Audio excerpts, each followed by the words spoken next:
Hello everyone, I am Santosh. Today we are going to discuss the very important topic in DBMS, that is about characteristics or features of database approach. Okay, ಈ features ಎಲ್ಲ ಇರೋದ್ರಿಂದನೇ we want to move to the flat file system to database approach. Flat file system ಅಲ್ಲಿ data store ಮಾಡೋದಕ್ಕಿಂತ database ಅನ್ನ use ಮಾಡೋದು ಯಾಕೆ? There are so many features which help us to store the data in efficient way. That's why we are going to choose database approach. Okay, let us see ಯಾವ್ಯಾವ properties ಅಥವಾ characteristics or features of database approach ಇದೆ ಅಂತ ನೋಡ್ತಾ ಹೋಗೋಣ. And one of them is very important, that is self describing nature. Self describing nature of a database system. ಅಂದ್ರೆ ಏನು? Database ಅಲ್ಲಿ only data ಮಾತ್ರ ಸ್ಟೋರ್ ಇರೋದಿಲ್ಲ. ಇವನ್ it includes the structure of the database. Even it stores the description of the database. That's why we call it as self describing.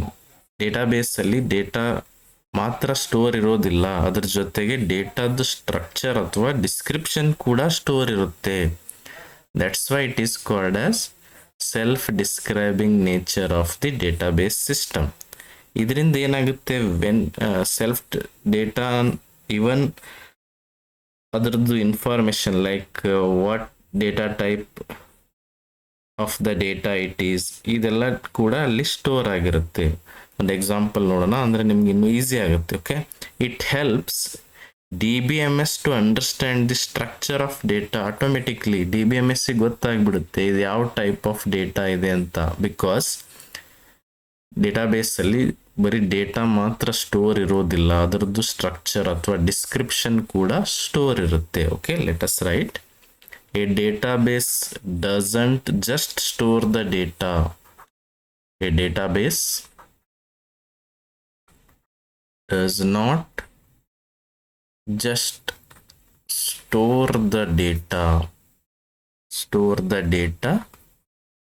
It also stores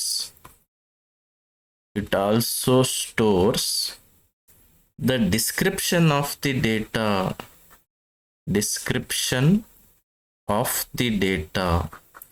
ಈ description of the data ಏನಂತ ಕರೀತಾರೆ? Meta data ಅಂತ ಕರೀತಾರೆ. Meta data means data about data, means description of the data ಕೂಡ ಅಲ್ಲಿ store ಇರುತ್ತೆ. For example ನೀವು database relational database use ಮಾಡ್ತಾ ಇದ್ದೀರಾ ಅಂತ ತಿಳ್ಕೊಳ್ಳಿ.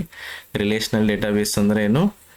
ಡೇಟಾ ಅಲ್ಲಿ ಟ್ಯಾಬ್ಯುಲರ್ ಫಾರ್ಮ್ ಅಲ್ಲಿ ಸ್ಟೋರ್ ಇರುತ್ತೆ. ಫಾರ್ ಎಕ್ಸಾಂಪಲ್ ಒಂದು ಸ್ಟೂಡೆಂಟ್ ಟೇಬಲ್ ಇದೆ ಅಂತ ತಿಳ್ಕೊಳ್ಳಿ. In a student table a database knows that name is of type text. ಅಂದ್ರೆ ಸ್ಟೂಡೆಂಟ್ ಟೇಬಲ್ ಅಲ್ಲಿ ನೇಮ್ ನೀವು ಸ್ಟೋರ್ ಮಾಡಿರ್ತೀರಾ ಅಂತ ತಿಳ್ಕೊಳ್ಳಿ. ಇವನ್ ಅದು ನೇಮ್ ಯಾವ ಟೈಪ್ ಅನ್ನೋದು ಕೂಡ ಅಲ್ಲಿ ಸ್ಟೋರ್ ಆಗಿರುತ್ತೆ. ರೋಲ್ ನಂಬರ್ ಸ್ಟೋರ್ ಮಾಡಿದೀರಾ ಅಂತ ತಿಳ್ಕೊಳ್ಳಿ, ಆ ರೋಲ್ ನಂಬರ್ ಯಾವ ಟೈಪ್ ಅನ್ನೋದು ಕೂಡ ಅಲ್ಲಿ ಸ್ಟೋರ್ ಆಗಿರುತ್ತೆ. ನೇಮ್ ಯಾವ ಟೈಪ್ ಇರುತ್ತೆ? ಸ್ಟ್ರಿಂಗ್ ಅಥವಾ ಟೆಕ್ಸ್ಟ್ ಟೈಪ್. ರೋಲ್ ನಂಬರ್ ಯಾವ ಟೈಪ್ ಇರುತ್ತೆ? Numeric type. ಓಕೆ, ಈ ತರ ಅದ್ರದ್ದು ಡಿಸ್ಕ್ರಿಪ್ಷನ್ ಕೂಡ ಸ್ಟೋರ್ ಇರುತ್ತೆ. ಇನ್ a student table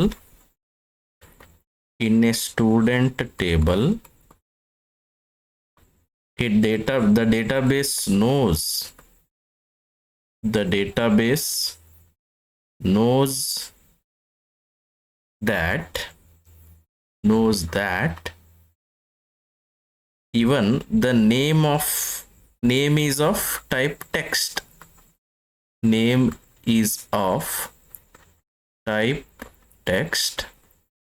And if you are storing roll number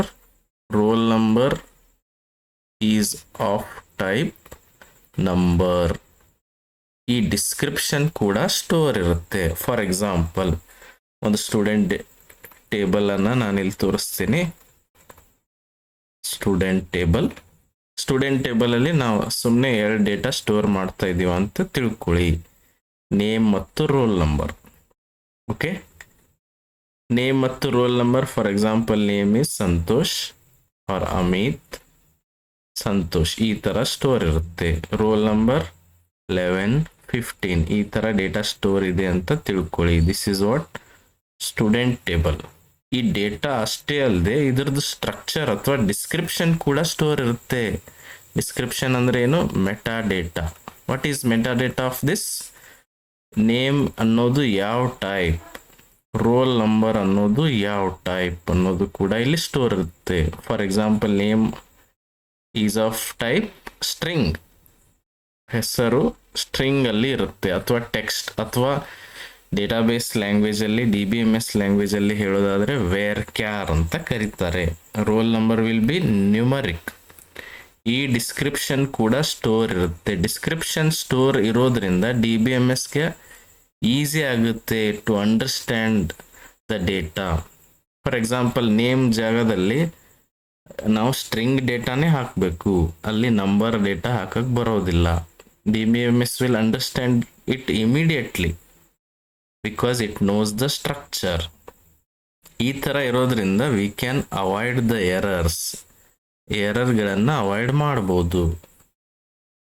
self describing nature of a database system means it stores the data as well as structure of the data as well as description of the data.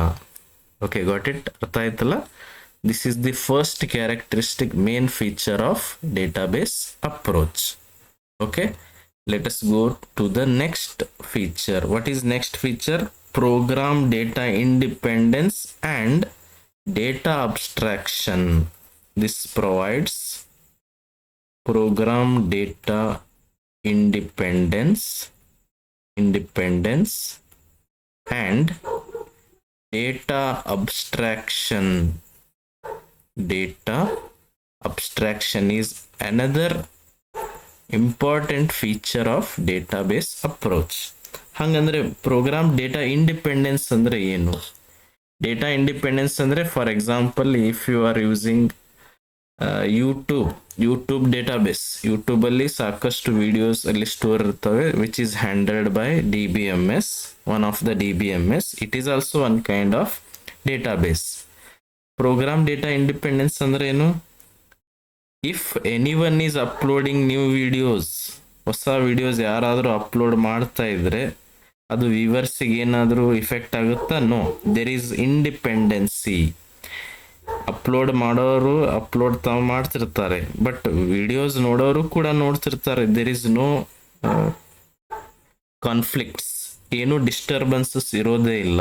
ಅದಕ್ಕೇನಂತಾರೆ? Program data independence ಅಂತ ಕರೀತಾರೆ. Means adding new videos in YouTube will not affect the application.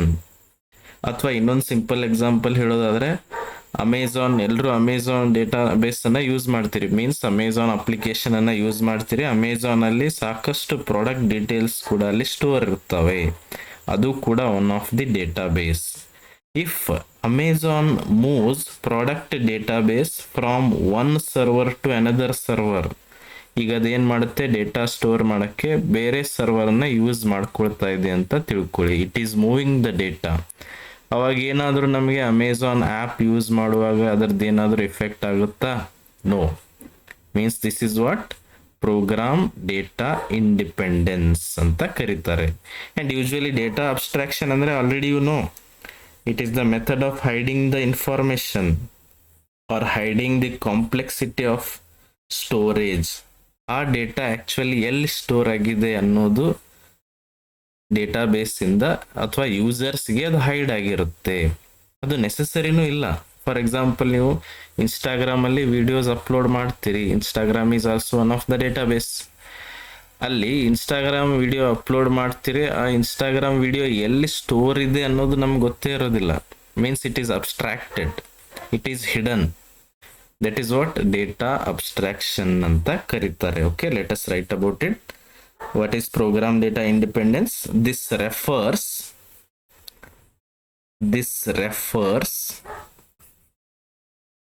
To the separation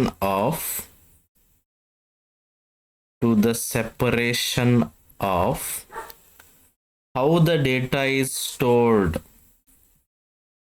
How the data is stored from how it is accessed. From how it is accessed and used by the application. And used by the application. There is a separation ಅಂದ್ರೆ independence. ಅಂದ್ರೆ ಯಾವುದು, for example ನಾನು ಹೇಳಿದೆ Amazon ಏನು ಮಾಡುತ್ತೆ ಈಗ, product details store ಮಾಡೋಕ್ಕೆ ಯಾವುದೋ ಒಂದು ಸರ್ವರಲ್ಲಿ ಡೇಟಾ ಸ್ಟೋರ್ ಮಾಡಿರುತ್ತಲ್ಲ, ಅದನ್ನು ಬೇರೆ ಸರ್ವರ್ಗೆ, ಫಾಸ್ಟರ್ ಸರ್ವರ್ಗೆ ಮೂವ್ ಮಾಡ್ತಾ ಇದೆ ಅಂತ ತಿಳ್ಕೊಳ್ಳಿ. Which will not affect the application. ಯಾರ ಅಪ್ಲಿಕೇಶನ್ ನೀವು ನೋಡ್ತಾ ಇರ್ತೀರೋ ಅದಕ್ಕೆಲ್ಲೂ ಇದು ಇಫೆಕ್ಟ್ ಆಗೋದೇ ಇಲ್ಲ. That is right. That is what program data independence.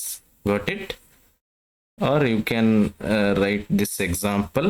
If Amazon moves product database from one server to a faster cloud server, still app works perfectly without any code change.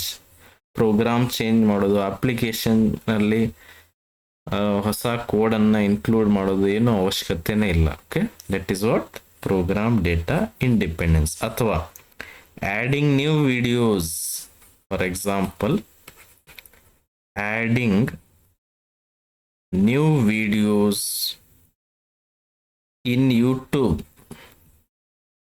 YouTube will not affect the application.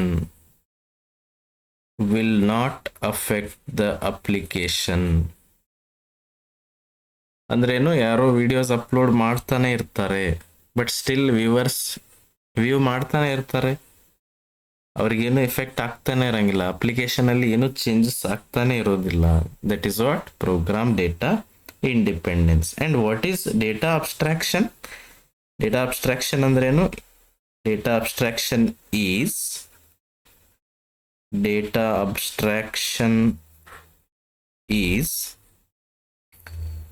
hiding the complexity of, ಅಥವಾ hiding unnecessary details. Unnecessary details ಅಂದ್ರೇನು? For example, ನಾನು ಫೇಸ್ಬುಕ್ಕಲ್ಲಿ photo ಹಾಕ್ತೀನಿ, ಆ photo ಎಲ್ಲಿ store ಇದೆ ಅನ್ನೋದು ನನಗೆ ಅವಶ್ಯಕತೆನೇ ಇಲ್ಲ. That is what unnecessary detail. ಅದು ಯೂಸರ್ಗೆ ಅವಶ್ಯಕತೆನೇ ಇಲ್ಲ. It hides, it is hidden by database or DBMS, because users and applications don't need to understand all the technical details. ನಮಗೆಲ್ಲ ಟೆಕ್ನಿಕಲ್ ಡೀಟೇಲ್ಸ್ ಅದನ್ನ ತಿಳ್ಕೊಳ್ಳೋ ಅವಶ್ಯಕತೆನೇ ಇಲ್ಲ. ನನಗೆ ಬೇಕಾಗಿರೋ ಕೆಲಸ ಆದರೆ ಸಾಕು. Okay, data abstraction is hiding unnecessary details like storage details. ಹಂಗಂದ್ರೆ ಏನು? Where is my photo actually stored in Facebook server ಅಲ್ಲಿ ಯಾವುದೋ ಒಂದು ಡಿವೈಸ್ ಅಲ್ಲಿ ನನ್ನ ಫೋಟೋ ಸ್ಟೋರ್ ಆಗಿರುತ್ತೆ. ಆ ಡೀಟೇಲ್ ನನಗೆ ಅವಶ್ಯಕತೆ ಇಲ್ಲ. ಅದೇನಾಗಿರುತ್ತೆ? ಅಬ್ಸ್ಟ್ರಾಕ್ಟ್ ಆಗಿರುತ್ತೆ. Hiding the unnecessary details like storage details from the user.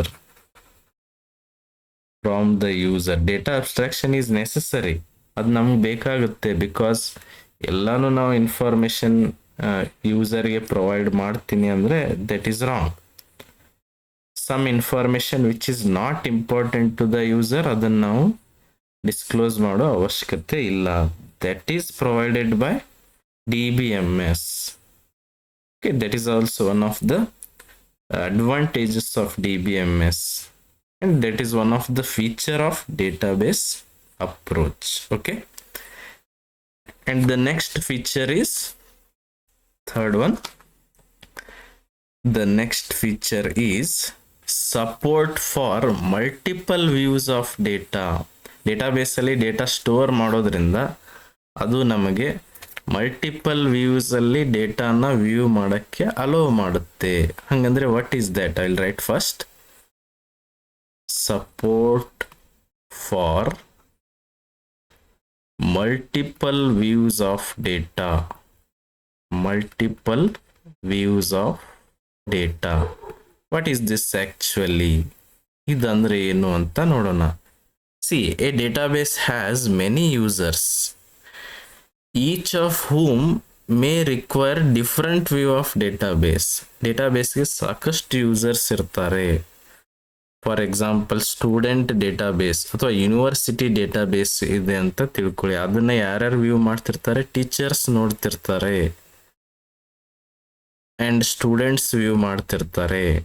R clerical staff ಕೂಡ ಡೇಟಾ ವ್ಯೂ ಮಾಡ್ತಿರ್ತಾರೆ. ಅವ್ರಿಗೆ ಯಾವುದು ಬೇಕೋ ಆ ಡೇಟಾನ ಅವ್ರು ವ್ಯೂ ಮಾಡ್ತಾರೆ. That is what multiple views ಅಂತ ನಾವು ಕರಿತೀವಿ. Different users of database can see the data in different ways depending on their role. ಅವ್ರಿಗೆ ಏನು ರೋಲ್ ಇದೆನೋ ಆ ರೋಲ್ ಪ್ರಕಾರ they will see the database or data in the database. Okay, first I'll write about it and one example amel nodona. Okay, a database has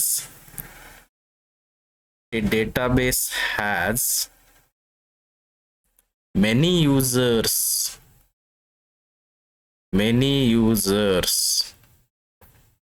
each of whom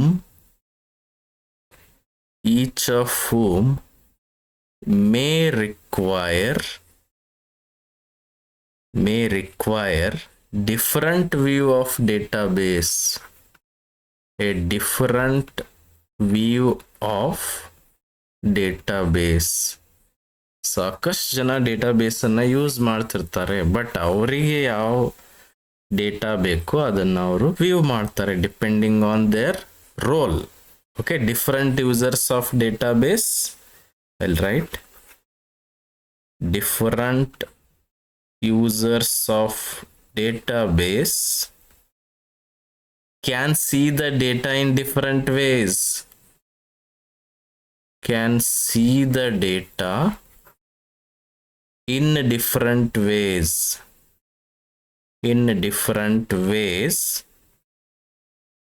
Depending on their roles.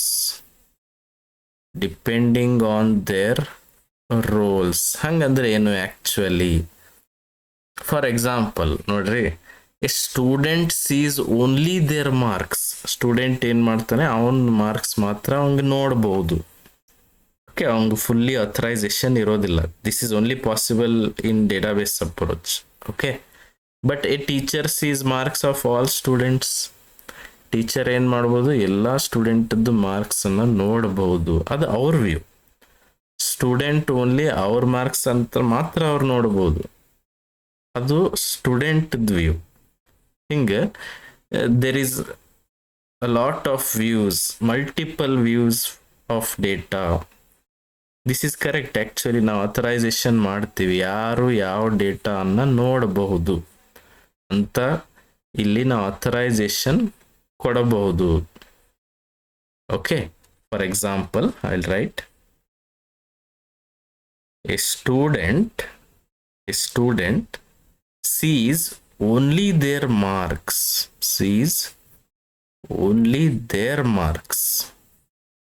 ಆ student ಅವ್ರ marks ಮಾತ್ರ ನೋಡಬಹುದು. But A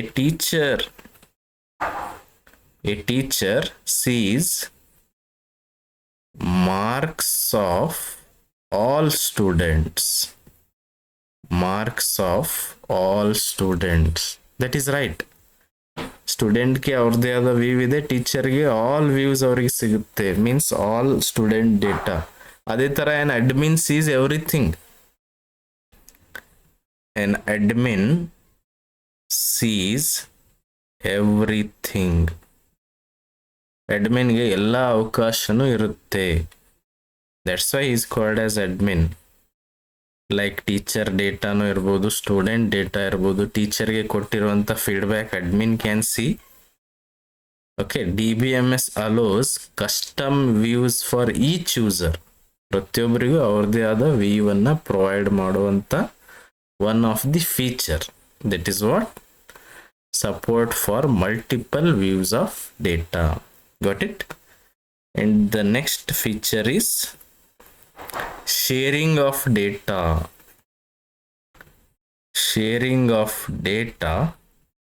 And transaction processing, multi-user transaction processing. What is this actually? ಇದಂದ್ರೆ ಏನು ಅಂತ ನೋಡೋಣ. Okay, see many users can access the database at the same time. ಬಹಳಷ್ಟು ಜನ ಒಂದೇ ಡೇಟಾನ ಸೇಮ್ ಟೈಮ್ ನೋಡ್ತಿರ್ತಾರೆ, ವ್ಯೂ ಮಾಡ್ತಿರ್ತಾರೆ, ಎಕ್ಸೆಸ್ ಮಾಡ್ತಿರ್ತಾರೆ, ಅಂದ್ರೂ ಅಲ್ಲಿ ಏನೂ ಎರರ್ಸ್ ಇರೋದಿಲ್ಲ. ಫಾರ್ ಎಕ್ಸಾಂಪಲ್, ಒಂದು ಯಾವುದೋ ನೀವು ಮೂವಿ ಟ್ರೇಲರ್ ಯೂಟ್ಯೂಬಲ್ಲಿ ಆ್ಯಡ್ ಮಾಡಿದ್ರ ಅಂತ ತಿಳ್ಕೊಳ್ಳಿ, ಎಲ್ಲರೂ ಅದೇ ವಿಡಿಯೋನ ನೋಡ್ತಿರ್ತಾರೆ without any conflicts, without any errors. ಒಂದೇ ಡೇಟಾ ಶೇರ್ ಆಗಿರುತ್ತೆ ಎಲ್ಲರಿಗೂ. How this is possible? ಏನು ಎರರ್ ಇಲ್ಲದೆ ಇದು ಹೆಂಗೆ ಹ್ಯಾಂಡಲ್ ಆಗುತ್ತೆ? With the help of transaction processing or concurrency control ಅಂತ ನಾವು ಹೇಳ್ತೀವಿ. ಕನ್ಕರೆನ್ಸಿ ಕಂಟ್ರೋಲ್ ಅಂದ್ರೇನು? At a time if every one observing the same data, accessing the same data, ಅದು ಕರೆಕ್ಟಾಗಿ ವರ್ಕ್ ಆಗಬೇಕು. ಯೂಶ್ವಲಿ ರಿಸರ್ವೇಷನ್ ಸಿಸ್ಟಮಲ್ಲಿ ಇದಾಗುತ್ತೆ. ಭಾಳ ಜನ ಒಂದೇ ಸೀಟನ್ನು ಬುಕ್ ಮಾಡಕ್ಕೆ ಟ್ರೈ ಮಾಡ್ತಿರ್ತಾರೆ. ಒನ್ಸ್ ಸೀಟ್ ಬುಕ್ ಆದರೆ ಮುಗೀತು, it is locked, it is correct, ಎಲ್ಲರಿಗೂ ಶೇರ್ ಆಗಿರುತ್ತೆ. ಬಟ್ ಒನ್ ಟೈಮ್ ಅದು ಬುಕ್ ಆದರೆ ಮುಗೀತು, ಮೀನ್ಸ್ ಒನ್ ಟ್ರಾನ್ಸಾಕ್ಷನ್ ಕಂಪ್ಲೀಟ್ ಆಗಿರುತ್ತೆ. ಮೀನ್ಸ್ ಇಲ್ಲಿ ಏನಾಗುತ್ತೆ? ಕನ್ಕರೆನ್ಸಿ ಕಂಟ್ರೋಲ್ ಅಂದರೆ at a time every one wants to view the data, access the data at the same time. ಅವಾಗ ಏನು ಎರರ್ ಇಲ್ಲದೆ ಅದು ವರ್ಕ್ ಆಗಬೇಕು. ಅದನ್ನು ನೋಡ್ಕೊಳ್ಳೋದು ಯಾವುದು? Database or DBMS approach or database approach ಅಂತ ನಾವು ಹೇಳ್ತೀವಿ. ಅಥವಾ ಒಂದು ಯಾವುದೋ ಅಪ್ಲಿಕೇಶನ್ ಇದೆ ಅಂತ ತಿಳ್ಕೊಳ್ಳಿ, UUCMS ಎಲ್ಲರೂ ಯೂಸ್ ಮಾಡ್ತೀರಿ ನೀವು. UUCMS ಆ್ಯಪಲ್ಲಿ ಅಥವಾ ವೆಬ್ಸೈಟಲ್ಲಿ ಒಬ್ಬರು ಸ್ಟೂಡೆಂಟ್ ಅವ್ರು ಏನು ಮಾಡ್ತಿರ್ತಾರೆ? ತಮ್ಮ ಪ್ರೊಫೈಲ್ ಫೋಟೋ ಅಥವಾ ಪ್ರೊಫೈಲನ್ನು ಎಡಿಟ್ ಮಾಡ್ತಿರ್ತಾರೆ. ಅದೇ ಟೈಮ್ಗೆ UUCMS ಥ್ರೂ ಬೇರೆಯವ್ರು ಏನು ಮಾಡ್ತಿರ್ತಾರೆ? ಮಾರ್ಕ್ಸ್ ನೋಡ್ತಿರ್ತಾರೆ. This is also possible. And many, for example YouTube ಪ್ರಕಾರ ಹೇಳೋದಾದ್ರೆ, many users can see the same video at the same time. ಹಿಂಗಿರ್ಲಿಲ್ಲ ಅಂದ್ರೆ ಏನಾಗ್ತಿತ್ತು? ಯಾರೋ ಬೇರೆದವ್ರ ವಿಡಿಯೋ ನೋಡುವಾಗ ಇನ್ನೊಬ್ಬರಿಗೆ ಆ ವಿಡಿಯೋ ನೋಡೋಕೆ ಅಲೋ ಆಗಿಲ್ಲ ಅಂದರೆ ಏನಾಗ್ತಿತ್ತು? ವೇಟಿಂಗ್ ಆಗ್ತಿತ್ತು, ಪ್ರೊಸೆಸಿಂಗ್, ವೇಟ್ ಮಾಡ್ತಾ ಕೊಡಬೇಕು, ಇನ್ನೊಬ್ರು ನೋಡೋವರೆಗೂ ಇವ್ರು ನೋಡೋ ಹಾಗಿಲ್ಲ. ಈ ಥರ ಆ ಸಿಚುವೇಶನ್ ಇಲ್ಲಿ ಅರೈಸ್ ಆಗೋದೇ ಇಲ್ಲ. Okay, that's why we need database or DBMS. Okay, many users, I will write, many users can access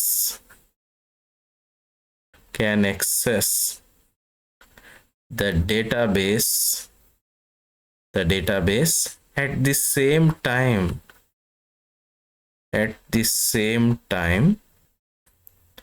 without any errors.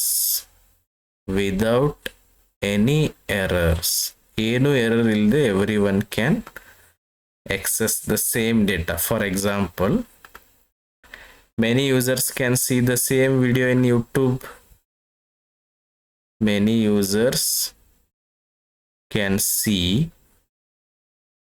the same video in YouTube because YouTube is what? Database. ಅಲ್ಲಿ database approach use ಆಗಿರುತ್ತೆ. That's why it works fine. And how it can be handled? ಇದನ್ನು handle ಮಾಡೋಕ್ಕೆ ಏನು technique use ಮಾಡ್ತಾರೆ? This is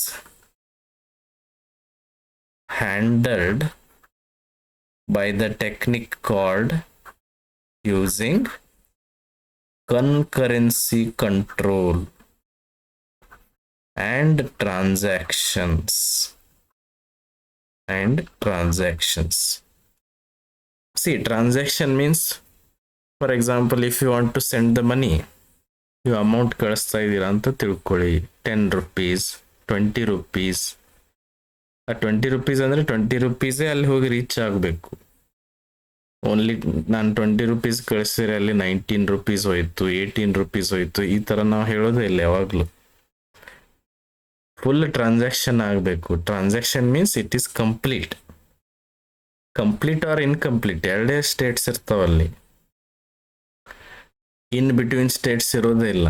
20 ರೂಪಾಯಿ ಕಳಿಸಿದ್ರೆ only 11 ರೂಪಾಯಿ ಅಷ್ಟೇ ಹೋಯ್ತು, 9 ರೂಪಾಯಿ ಬರಲಿಲ್ಲ, ಹಿಂಗೆ ನಾವು ಮಾತಾಡೋದೇ ಇಲ್ಲ usually.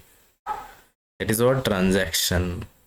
Okay, these are all the different characteristics or features of data using the database approach. That's why we need databases. ಇದು ಬಿಟ್ಟು there are so many advantages. D B M S use ಮಾಡ್ಬೇಕಂದ್ರೆ ಸಾಕಷ್ಟು advantages ಕೂಡ ಇರ್ತವೆ, ಅದಕ್ಕೆ ನಾವು D B M S ಅನ್ನ choose ಮಾಡ್ತೀವಿ. Okay, got it.